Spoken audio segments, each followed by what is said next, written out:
that. This offseason, he ranked pretty low across the board, and we all thought locally, like, are we just being too generous, or do we just want him to be good too much, where we all had him ranked higher? We all liked him here, yeah, but nationally there was no love for him. Now we love him here. A couple games later. The national hype is catching up to Drake Maye. Yeah. And so that's just a way of illustrating that there's a lot of hype all of a sudden. I'm seeing it a lot of different places. I'll give you examples of it coming up. He's now the best quarterback in the 2024 draft class. I don't know. My guy Bo Nix put on a nice little performance last night. I would have to update some numbers and based also, on Nix's performance last night. And Jaden Daniels, I was a huge wild card. Say, like, how quickly we forget Jaden Daniels. Like, I'm not saying he won't have. Look, I'm not saying I agree with that. I'm just telling you what's being said out there. Well, because it is like, week to week, and you get so caught up in the most recent thing that you saw in the NFL, and that's fair. You play one game a week. Hart had him fitted for a red jacket yesterday. Well, he's out of his mind. But I mean, that draft class, I still think there's a chance that 4 or 5 of them end up being pretty good. Like, it could be like the 2020 or was it 2021 draft class where you're like, yeah, all these guys can play. But Jaden Daniels, I know he's hurt right now.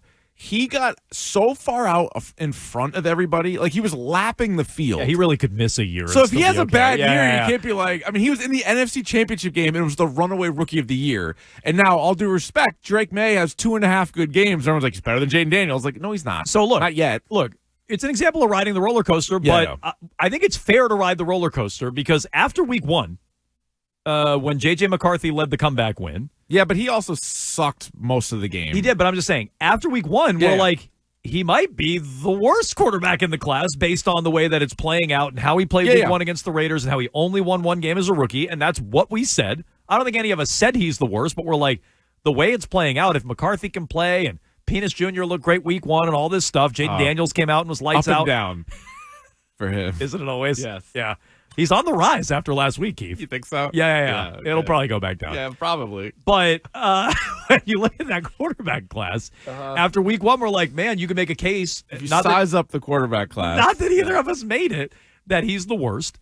And now you can make a case, and not that either of us are making that he could be the best. So here's a tweet, Keefe. Yeah. Is this another entry for stat of the...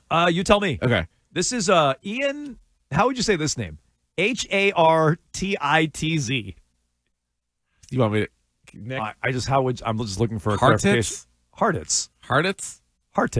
Okay. What's your profanity? Drake Maye is his name. Look, it's the proper noun. It's the man's name. Right. Hartitz. I mean, what's your profanity? Drake Maye must have had a fun time on the middle school bus. Drake Maye is looking a lot like the second best QB so far this season.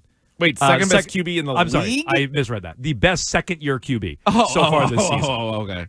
So he goes into all these advanced analytics. I'm not going to bore you with all of it. EPA per dropback, he is the best in the rookie class. PFF pass grade, best in the 2024 rookie class. YPA, yards per attempt, he is the best in the 2024 rookie class. Adjusted completion percentage, he is the best in the 2024 rookie class. So, look, all of these advanced metrics. Now, again, Nix might have moved up based on his game last night. All these stats, again, according to Ian Hartitz. Sure. All these numbers were going into last night's game. But he's one of the best quarterbacks in football in all those advanced analytics, and he's the best in the 2024 class through 4 games.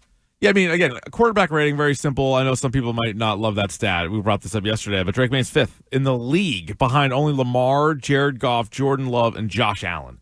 So the top 2 MVP candidates from a year ago. Jared Goff, who was on the best team in the NFC a year ago, and Jordan Love. Right? So, like, that's pretty good territory, and that's all quarterbacks. And then if you get into the guys just from his draft class, you got to scroll down a little bit to find some of those other ones. Even with the 3 touchdown passes yesterday for Bo Nix, he's like 23rd in the league in quarterback rating. So he's off to an awesome start, and it is a quarter of the season or almost a quarter of the season. He's off to an awesome start. He's had, I would say, the 2 wins he was awesome in. The Steelers game, there was a lot of good, but then unfortunately there's also a couple of turnovers in there, and we nitpicked that throughout the entire week. But yeah, if he continues to stack up these good games, you're right. He does have a chance to be the best quarterback from this draft class. Well, he does. The stat that was going around yesterday, and Eisen referenced this in the longer clip that he had, but you look at all the second-year quarterbacks, he now has had 3 straight games where he's thrown 2+ touchdowns with a 75% completion percentage. Oh, my God, the list? The only quarterback who's ever done that at more games was Tom Brady. In 2007, he did it. I was like, wait, what? He did it 4 straight games in 2007 where he shattered every record, 2+ touchdowns with a 75 completion percentage, 75%. The other quarterbacks on the list, and they ditched some of them, but an example of the other quarterbacks on the list who have even done it 3 times in a row, which Drake Maye has already done. Peyton Manning, MVP in 2013. Aaron Rodgers, MVP in 2011. Peyton Manning, MVP in 2004. Kurt Warner, MVP in 2001. No, it's an insane list. So, like, when I say he's getting a lot of hype, dark horse MVP That's candidate. what I'm talking about. That's why he's the MVP. That's why he's the GOAT. The GOAT. Dark horse MVP candidate. And good arguably, oh, you're right. Yeah. The best quarterback in the 2024 draft class. Is he deserving of that hype, Keefe? I think he's deserving of the best of the class. I think that's fine. Like Jaden Daniels, I think, does deserve the benefit of the doubt because of the full season that he put together. But you're already banged up right now, right? So we'll see how many games he ends up missing and what that season ends up looking like. And I think the other guys, it really was up for debate. Bo Nix, I love him, made the playoffs last year, but, very much like a system type guy. And I don't know if, I think people would still draft Drake Maye over Bo Nix. I get that one. Caleb Williams, I think, is in a similar situation. He didn't play great this week, but he won. He has the same record, with the Chicago Bears as Drake Maye has with the Patriots. They both have new head coaches. And Caleb against Dallas it was Dallas, but he looked awesome in that game. I will give him that, yeah. Yeah, so, he's capable of it, but, he's going to stack them on top of each other. But MVP right now, plus 7,500 for Drake Maye. Suckers bet buying opportunity. Well, it's not a sucker's bet. If anything that's plus 7,500 can't possibly be a sucker's bet. Although I did see a tweet going around yesterday. That is the 14th best odds.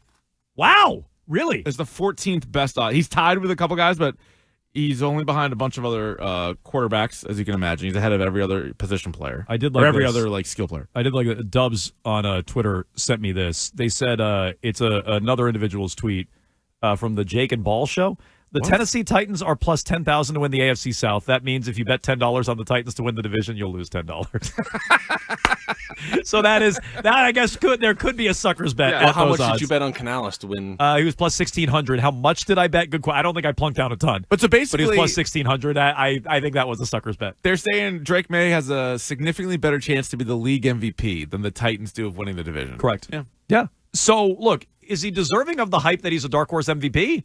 That's probably a bit much. That's a little strong. Is he deserving of the hype that he's the best quarterback in the 2024 class? I'm with you. You still have to give the edge to Jaden Daniels. I want to see how Daniels looks when he comes back. If he's dinged up by the knee, maybe I'll feel differently. But if you want to tell me Maye is better than Caleb Williams and Bo Nix and every other quarterback not named Jaden Daniels? Spencer Rattler. Yeah. Better than the Rattler. We're riding the wave because after week 1, we're like, is he actually worse than these guys? Looking at how it's played out with more data and more info, I think, you could say he's the second best quarterback in that class, and you could make an easy case for that. Yeah, and I think what helps, what a great sign, and this is with all good quarterbacks, is when you can argue over what their best game was rather than be like, it's obviously this one. Like with Caleb Williams, you're like, it's that one. Yeah. What's his best game? That one. Like Will Levis, you could be like, he had that one game where he hit DeAndre Hopkins for 3 long touchdowns. And then definitely that game. He just, for whatever reason, good matchup, had it going that day. He had one day in his life. There's certain guys that you can point to, but with Drake Maye, you can have a spirited debate on whether he is better against the Dolphins or the Panthers. And, that's great. And by the end of the season, hopefully you're pointing to, 8 of those, like half the season. You're like, well, no, that one was really good. No, that one was really good. And so he is off to a good start. We talked about, projecting some of his numbers forward. Now, it's early in the season, but it's a quarter of the season. 4,200 yards passing, 30 touchdowns. I think everybody would sign up for that. In fact, that'd be way higher than anybody thought. The over-under before the year was like 3,200 yards and 22 touchdowns or something 20. like that. Yeah, thank you. The number was 19.5 for touchdowns, and I was like, I think he'll hit the over. He's blowing those numbers out of the water, assuming health, which is a risk with him. Right. But he looks much more comfortable this year in that department, too. Outside of the first game against the Raiders with those awkward slides, he's mostly timed it out. The right time to run, the right time to go. He has had some bad turnovers, including the fumble in Week 3 against Pittsburgh, the end zone pick in Week 3 against Pittsburgh, but that seems to be trending in the right direction for sure. So, is he deserving of all the national hype that he's getting? He's been getting a lot of it locally. Just know it's kicked up a notch and gone national as well.